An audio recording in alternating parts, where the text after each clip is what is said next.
Hello, friends. It's such an honor to be amongst such a playful bunch of people. Thank you so much for bringing to mind poetry on Golden Pond, which was wholly unexpected. You know, playing with Writer's Dilemma, which is probably a key playground for me, and of course the wonderful unicorn checklist. So thank you for that.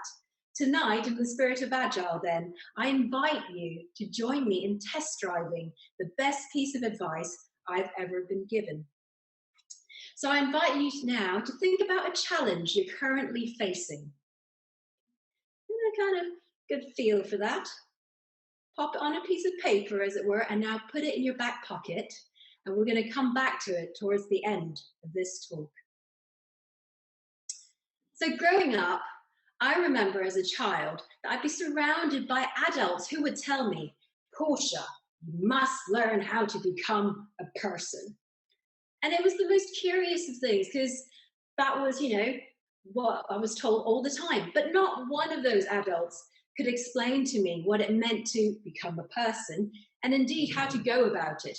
So at the ripe old age of 5 years old, I set out on the journey to attempt to solve this riddle for myself. And today I'd like to share with you some of those learnings. And the curious thing is, now that we're friends, I can tell you this, in spite of that kind of attempt to do something worthy, I have to confess, over the years, I'd completely forgotten about that childhood riddle. And that was until I started my coaching training as a professional coach, learning how to become one 4 years ago. And lo and behold, whose book do I come across? Well, of course, the psychologist Carl Rogers, whose title, his book, is On Becoming a Person. And I thought, bingo, I think this is important, important to pay attention. And over time, I've learned a lot about people and, of course, myself through coaching. And here's the thing. It turns out that advice is one of the biggest blockers to independent thinking. Advice is one of the biggest blockers to thinking for ourselves. So when I learned this, I thought, okay, I'm going to have to think of something else to enable people to think for themselves and to solve problems for themselves.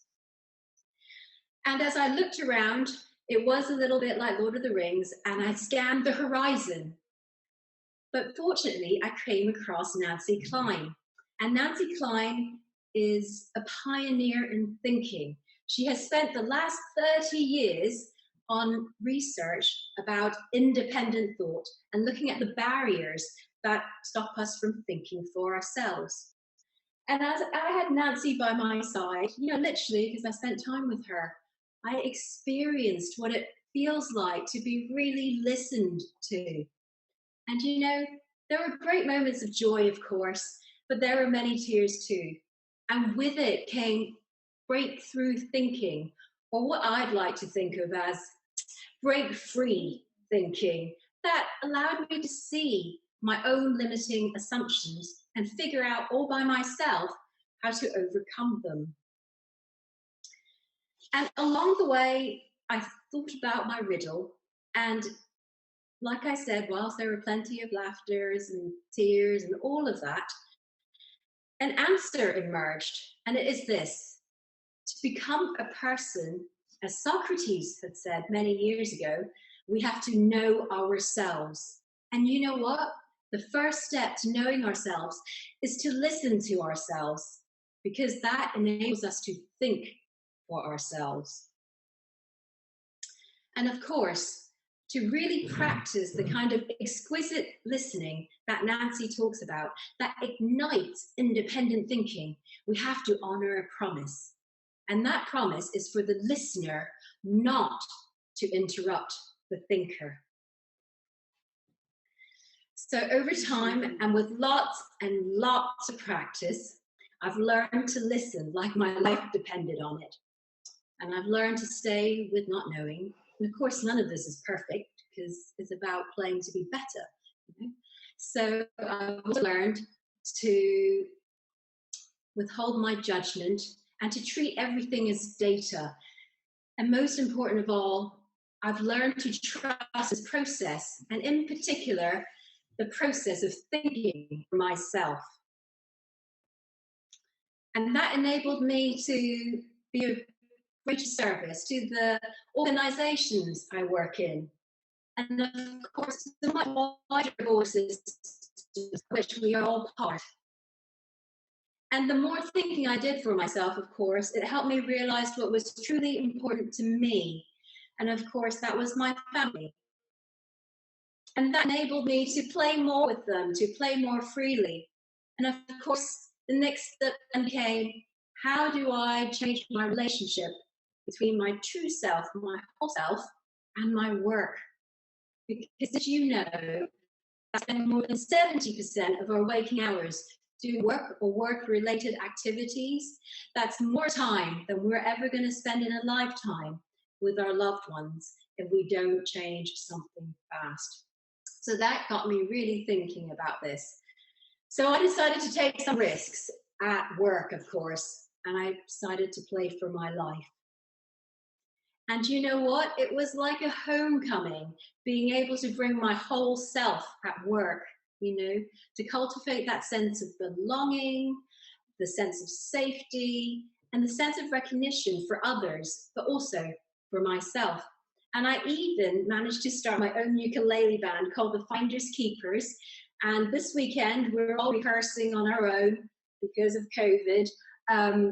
Bring Me Sunshine by Morecambe and Wise, and it'll be our second cover release to our colleagues in order to bring them some joy in this period in human history. And I'm certain it'll bring a lot of laughter, shall we say.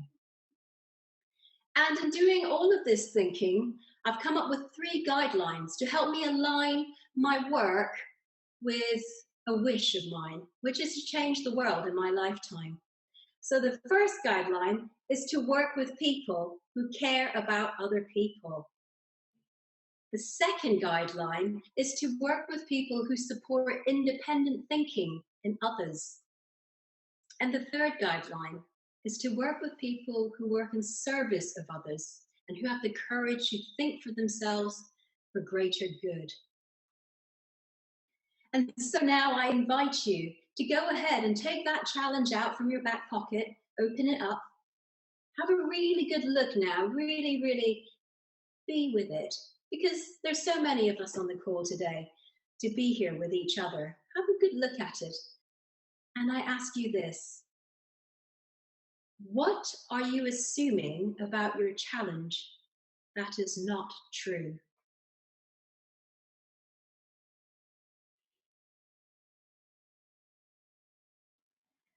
So I thank you from my heart today for the exquisite thinking you have taken the time to do. And of course, happy first birthday to Women in Agile London.